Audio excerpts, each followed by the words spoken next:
இடம் பொருள் நேயர்களுக்கு வணக்கம். இந்த வீடியோல என்ன பார்க்க போறோம் அப்படின்னு பார்த்தோம்னா, இன்றைய நாள்ல கிடைச்ச தமிழ் சினிமா பத்தின எக்ஸ்க்ளூசிவ் அப்டேட்ஸ் தான் கலெக்ஷனா பார்க்க போறோம். ஃபர்ஸ்ட் என்ன அப்டேட் அப்படின்னு பார்த்தோம்னா, சூர்யா 44ல இருந்து ஒரு அப்டேட் வந்திருக்குப்பா. இந்த படத்தோட ஷூட் வந்து ஜூன் மிட்ல ஸ்டார்ட் ஆக போகுது அப்படிங்கிற மாதிரிலாம் சொல்லியிருந்தோம்ல.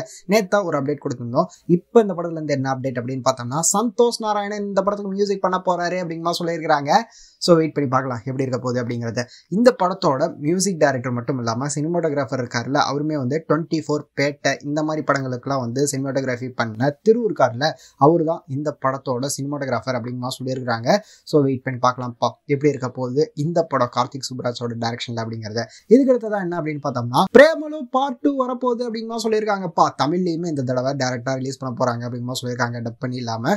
ஸோ பிரேமலு பார்ட் 2 வந்து ஃபர்ஸ்ட் பார்ட்டோட இன்னும் எனர்ஜெட்டிக்கா இருக்க போகுது, மோர் ஃபன் இருக்க போகுது அப்படிங்கிற மாதிரி சொல்லியிருக்காங்க. அனஸ்வரா ராஜன் இருக்காங்கல்ல, அவங்க இந்த படத்துல ஒரு முக்கியமான ரோல் பண்ண போறாங்க அப்படிங்கிற மாதிரி சொல்லியிருக்காங்க.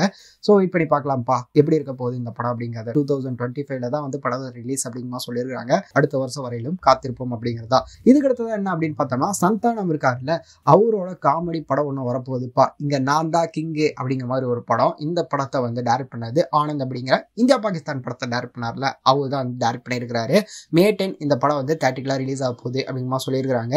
இதுக்கு அடுத்ததா என்ன அப்படின்னு பார்த்தோம்னா, விஜய் ஆண்டனி வந்து ரிவ்யூ பண்றவங்களை வந்து ரொம்பவே தாக்கி பேசியிருக்கிறாருப்பா. என்ன அப்படி பேசியிருக்காரு அப்படின்னு பார்த்தோம்னா, நீங்க ஒரு நல்ல படத்தை ஓட விடாம பண்றீங்க, அதுவும் வந்து நல்லா இருக்க படத்தை நல்லாலேன்னு சொல்லி ரிவ்யூ பண்ற ப்ளூ சட்டை மாறன் மாதிரி சில ஆட்கள்லாம் வந்து ஒரு நல்ல படத்தை ஓடவே விட மாட்டேங்கிறாங்க அப்படிங்கிற சொல்லியிருக்காரு. அது மட்டும் இல்லாம அது என்ன சொல்லியிருக்காரு அப்படின்னு பார்த்தோம்னா, ரோமியோவை அடுத்த அன்பே சிவம் ஆக்கிராதீங்க அப்படிங்கிற மாதிரி சொல்லியிருக்கிறாரு. ரோமியோ படம் நான் பார்த்தேன், ஆவரேஜா தான் இருந்தது, ரொம்ப சூப்பர் அப்படின்னு சொல்ல முடியாது. உங்களுக்கு எப்படி இருந்தது? படத்தை பார்க்கறதுக்கு தியேட்டர்ல ஆடியன்ஸ் அவ்வளவுக்கு வரல அப்படிங்கிற காரணம் என்ன நீங்க நினைக்கிறீங்க அப்படிங்கிறத கமெண்ட்ல சொல்லுங்க. சோ இதுக்கு அடுத்தது என்ன அப்டேட் அப்படின்னு பார்த்தோம்னா, கவின் இருக்காருல, அவரோட பிரீத்தி அஸ்ரானி ஒரு படம் நடிக்க போறாங்க. அந்த படத்தோட ஷூட் வந்து ஃபைனல் ஸ்கெடியூல்ல இருக்குது அப்படிங்கிற மாதிரியும், இந்த படத்துல வந்து நான் ஒரு காமெடி ரோல், ஒரு ஜாய்ஃபுல்லான ரோல் பண்றேன் அப்படிங்கிற மாதிரி சொல்லியிருக்கிறாங்க. இந்த படத்தை தாண்டி நான் ரியோ ராஜோட ஒரு படம் பண்ணியிருக்கேன் அப்படிங்கிற மாதிரி சைன் பண்ணியிருக்கேன் அப்படிங்கிற மாதிரி வந்து பிரீத்தி அஸ்ரானி வந்து ஒரு சூப்பரான அப்டேட் ஒன்று கொடுத்துருக்காங்கப்பா. கடைசியா என்ன அப்டேட் அப்படின்னு பார்த்தோம்னா, சந்தீப் கிஷன் இருக்காருல்ல, அவரு அடுத்ததா தமிழ் டைரக்டர் ஷாம் ஆண்டன் இருக்காருல்ல, அவரோட சேர்ந்து ஒரு படம் பண்ண போறாரு அப்படிங்கிற மாதிரி சொல்லியிருக்காங்க. தமிழ் தெலுங்குன்னு ரிலீஸ் ஆக போகுது பைலிங்குவலா அப்படிங்கிற மாதிரியும், இந்த படத்தை வந்து பேஷன் ஸ்டுடியோஸ் ப்ரொடியூஸ் பண்றாங்க அப்படிங்கிற மாதிரி சொல்லியிருக்காங்க.